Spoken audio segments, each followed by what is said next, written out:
আজকে আমি রান্না করব কড়াই পনির, কিন্তু সেটা হবে ধাবা স্টাইলে। ভোপালে আসার পথে দুপুরবেলা একটা ধাবায় আমরা খাবার খাই। সেই খাবারের স্বাদ ছিল অসাধারণ। সেখানে আমরা কড়াই পনির অর্ডার করি, যেটার স্বাদ এখনো মুখে লেগে আছে। তাই বাড়ি এসে দেখছি চেষ্টা করে সেরকম বানাতে পারি কিনা। সাধারণ ঘরোয়া উপকরণ দিয়েই ধাবাতে এত সুন্দর কড়াই পনির রান্না করেছিল, খিদের মুখে তা অমৃত সমান লাগছিল। আজকেও সেইভাবে চেষ্টা করে দেখছি। এর জন্য প্রথমে পেঁয়াজ, আদা, রসুন মোটা মোটা করে কেটে নিয়েছি, আর ক্যাপসিকাম আর পেঁয়াজটা স্লাইস করে নিয়েছি। আর পনিরটা একটু কোনাকুনি করে কেটে নিতে হবে, যাতে শেপটা এরকম আসে।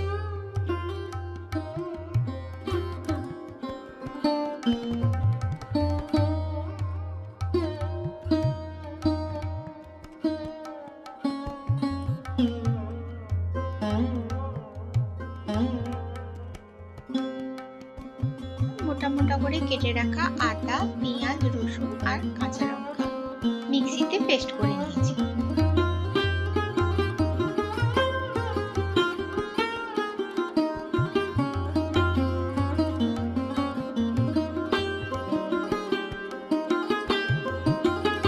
আর লাগবে বেশ খানিকটা কারি পাতা।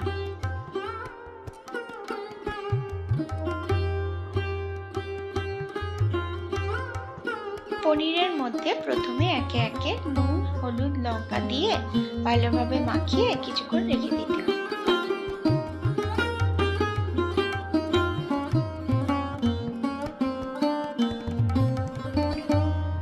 এবার কড়াই তেল গরম করে ভালোভাবে পনিরগুলো লাল লাল করে ভেজে নিতে হবে।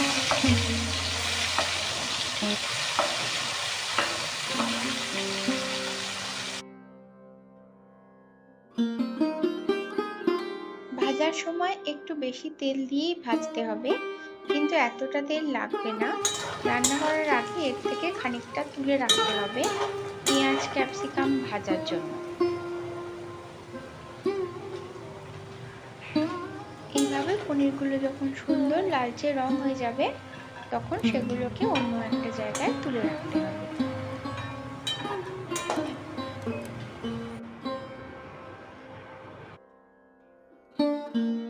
এবার এখান থেকে খানিকটা তেল আমি তুলে রাখছি, আর কড়ায় যে বাকি তেলটা থাকবে এর মধ্যে পেঁয়াজ, আদা, কাঁচা লঙ্কা আর রসুনের যে পেস্ট করেছিলাম সেইটা দিয়ে নুন, হলুদ, লঙ্কা দিয়ে আর ধনে গুঁড়ো দিয়ে ভালোভাবে কষিয়ে নেব।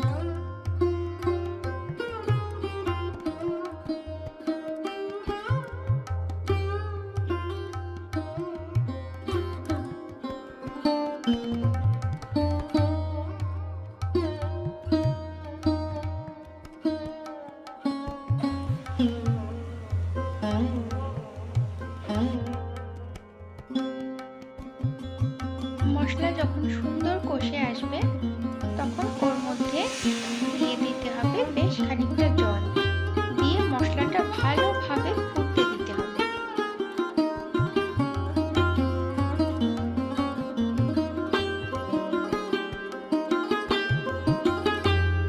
জল ফুটে উঠলে ওর মধ্যে দিয়ে দিতে হবে ভেজে রাখা পনিরগুলো। তারপর আবার ভালোভাবে ফুটিয়ে নিতে হবে, যেন পনিরগুলো নরম হয়ে যায়।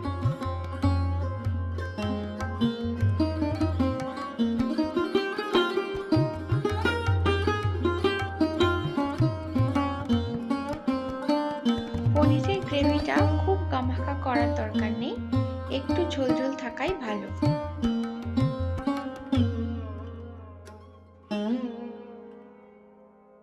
এরপর অন্য একটা কড়ায় তুলে রাখা তেলটা দিয়ে দেব।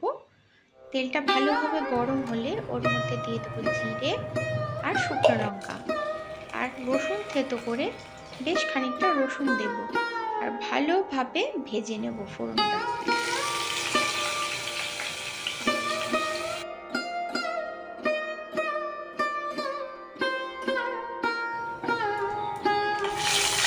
তেলে রসুনের গন্ধটা ভালোভাবে মিশে গেলে ওর মধ্যে দিয়ে দেবো কেটে রাখা পেঁয়াজ, ক্যাপসিকাম আর কারি পাতা দিয়ে ভালোভাবে ভেজে নেব। কিন্তু ডিপ ফ্রাই করার দরকার নেই, হালকা হালকাভাবে স্যালো ফ্রাই করে নিলেই হবে।